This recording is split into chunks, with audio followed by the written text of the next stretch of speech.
खबर में आपका स्वागत है। मैं आपके साथ तनु मलिक, आप देख रहे हैं लाइव एक्सप्रेस। और चलिए खबर की शुरुआत करते हैं पहली खबर के साथ। कांग्रेस अध्यक्ष सोनिया गांधी और पूर्व प्रधानमंत्री मनमोहन सिंह ने शुक्रवार को प्रधानमंत्री नरेंद्र मोदी से मुलाकात की और इस मुलाकात के दौरान वित्त मंत्री अरुण जेटली और संसदीय कार्य मंत्री वेंकैया नायडू भी मौजूद थे। और सूत्रों के मुताबिक बैठक में जीएसटी बिल समेत अन्य जो लंबित विधेयक हैं उन पर चर्चा की गई।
और नेशनल कॉन्फ्रेंस के अध्यक्ष और पूर्व केंद्रीय मंत्री डॉक्टर फारूक अब्दुल्ला ने शुक्रवार को एक विवादास्पद बयान दिया है और उन्होंने कहा कि जम्मू में जो पीओके पाकिस्तान का हिस्सा है और वो पाकिस्तान का ही रहेगा, जबकि ये कश्मीर भारत का हिस्सा है और वो हमारे साथ रहेगा।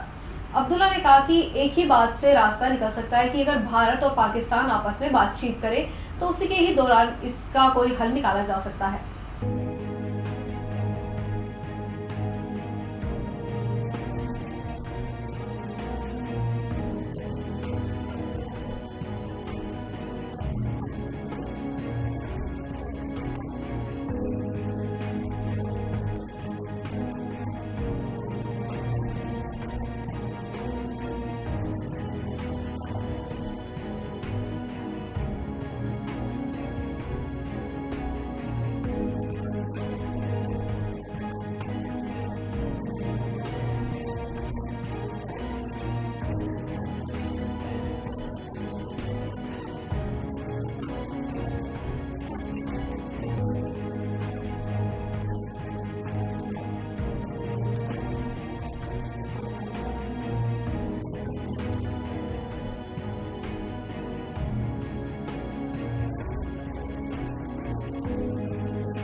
बिहार विधानसभा चुनाव के दौरान किए गए वादों में से एक और वादा पूरा करते हुए मुख्यमंत्री नीतीश कुमार ने शुक्रवार को अधिकारियों को निर्देश दिए हैं कि वे नवंबर 2017 तक राज्य में सबको मुफ्त बिजली कनेक्शन मुहैया कराए। जिससे कि बिहार में विधानसभा चुनाव के पहले नीतीश ने जनता से कुल 7 वादे किए थे और जिनमें से कि एक वादा नीतीश ने पूरा कर दिया है।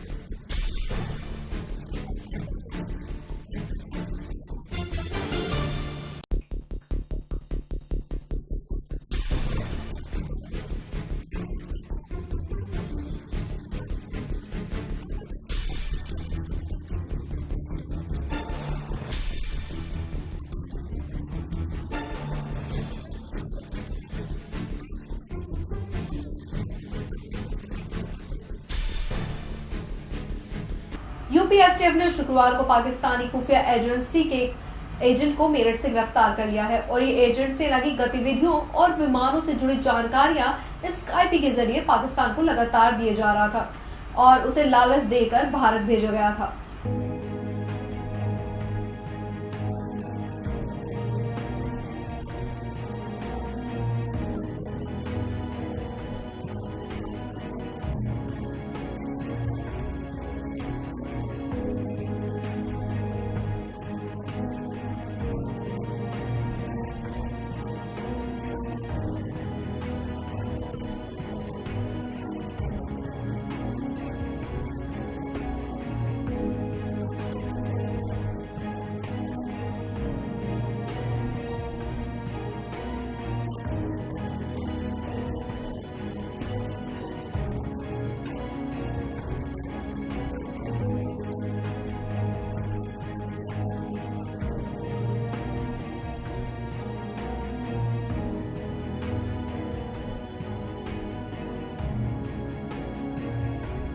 साइबर सिटी में डेंगू का डंक लगातार जारी है और आमतौर पर अक्टूबर के आखिरी सप्ताह में डेंगू फैलाने वाले मच्छर समाप्त होने लगते हैं।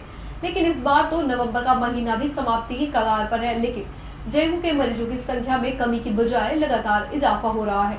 और गुड़गांव के चीफ मेडिकल ऑफिसर के मुताबिक नवंबर के महीने में डेंगू के 70 मामले पॉजिटिव आए हैं। हालांकि किसी को भी अस्पताल में दाखिल करने की आवश्यकता अभी नहीं पड़ी है।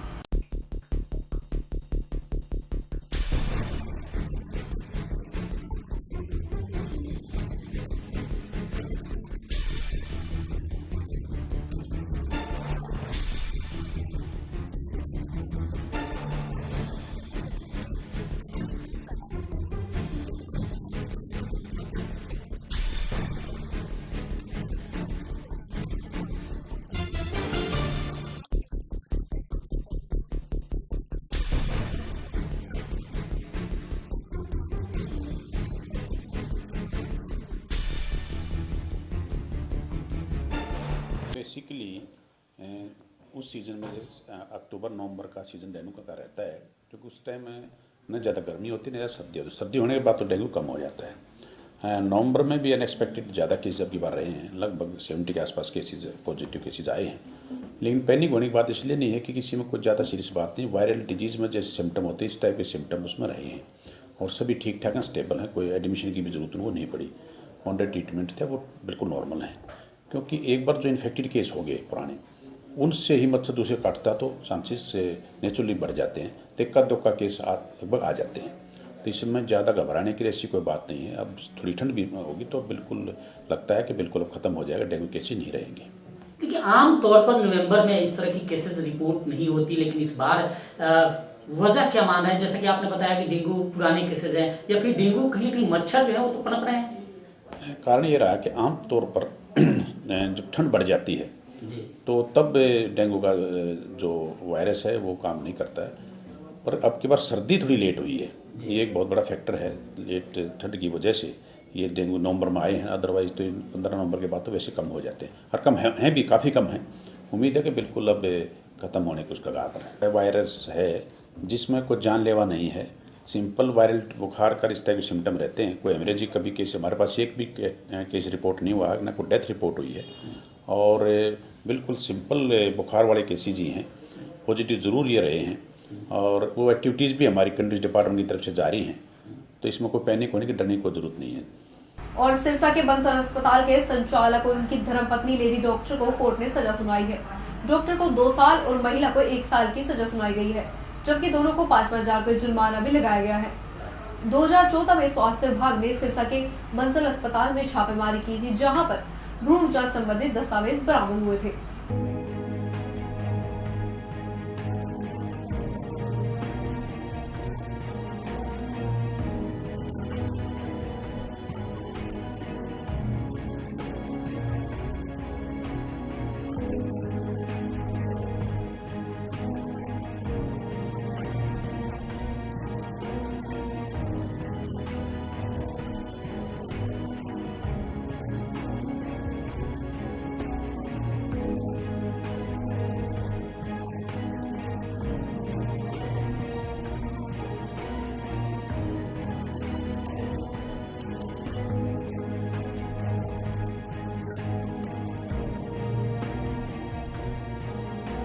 ये पिछले साल 2014 जनवरी 2014 का मामला है, जिसके अंदर डॉक्टर एम.आर. बंसल और उनकी वाइफ जो रजिस्टर्ड हैं पीएनडीटी में, तो उनमें एफ.आर. में कमियां पाई गई थी और रिकॉर्ड भी उनका सही तरह से मेंटेन नहीं किया गया था।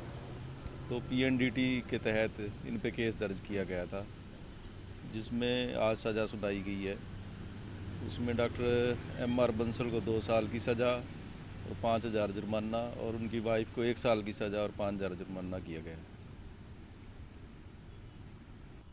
उसमें हमारे जो है जगह जगह पे सारे एसएमओज, एमओज हैं, या इवन एनजीओज हैं जो लोग हमारी सहायता कर रहे हैं, तो वो सारे नज़र रखे हुए हैं। कहीं से भी कोई सूचना है, एडमिनिस्ट्रेशन भी हमारे साथ है, तो वो जहाँ से भी कोई सूचना हमें मिलती है तो इमीडिएट कार्रवाई की जाती है, और अगर दोषी पाया जाता है तो उसके खिलाफ़ कार्रवाई की जाती है। और यमुनानगर में आज पूर्व मुख्यमंत्री और पूर्व स्पीकर कुलदीप शर्मा पहुंचे और यहां पहुंचने पर उन्होंने भाजपा सरकार को फीता काट सरकार करार देते हुए कहा कि कांग्रेस के राज में जो काम शुरू हुआ था बस उन्हीं का फीता काटकर भाजपा वाहवाही लूट रही है।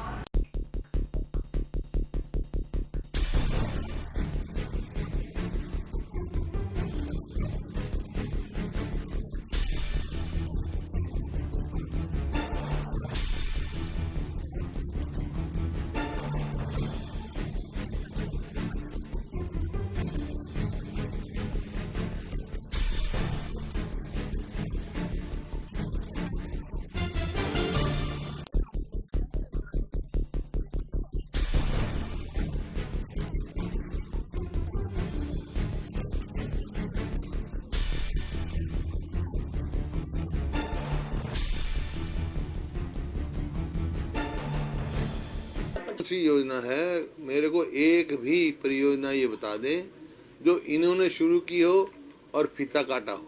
जितने ये सरकार है फीता काट सरकार, जो हमारे समय की परियोजना थे उनका ही फीता काट रहे हैं और वो भी पूरा काटने के लिए समय नहीं है। बहुत सारी परियोजनाएं बिल्कुल तैयार हैं जनता की सेवा के लिए, फिर उनको उसमें फीता नहीं काट रहे। काम अभी तक इनका सिर्फ काम जो अब तक किया इन्होंने फीता काटा है और 2 व्हीलर 3 व्हीलरों के चालान काटे हैं और लोगों पर चार्जशीट किया है। उन्होंने लागू कर दिया सुप्रीम कोर्ट में नहीं, अभी फैसला नहीं हुआ। ऑर्डर थोड़ा रुका हुआ है। नहीं, अभी उनका सुप्रीम कोर्ट से फैसला नहीं आया, उसकी इंतजार है। लेकिन उसके पीछे नियत एक ही थी कि इसको चुनाव को टालना। नहीं तो अगर ये मैं इस बात के खिलाफ नहीं हूँ कि पंचायत हो चाहे विधानसभा हो चाहे अपने पार्लियामेंट हो, पढ़े लिखे नुमाइंदे होने अच्छी बात है। लेकिन जब पंचायत के चुनाव के नॉमिनेशन पेपर छप गए थे 5 लाख ज़्यादा, उसमें ये लागू करना, उस समय मैंने कहा था कि भाई इनकी नियत चुनाव टालने की है। अगर नियत इनकी होती केवल शैक्षिक जो कंडीशन है एजुकेशन क्वालिफिकेशन की वो लगाने की है तो अगली बार से लगाते। और नहीं है नियत, अगर इनकी नियत सही होती, मैंने कहा था अगर तुम्हारी वाकई नियत है तो जितने आज के दिन तुम्हारे विधायक हैं जो ये एजुकेशन क्वालिफिकेशन नहीं करते हैं जो पंचायत में हैं, उनको इस्तीफा देना चाहिए था। अगर ये क्वालिफिकेशन एजुकेशन क्वालिफिकेशन विधायक पे भी लागू होनी चाहिए, सांसद पे भी लागू। और बड़ी खबरों में फिलहाल इतना ही। बात तमाम खबरों के लिए आप देखते रहिए लाइव एक्सप्रेस। नमस्कार।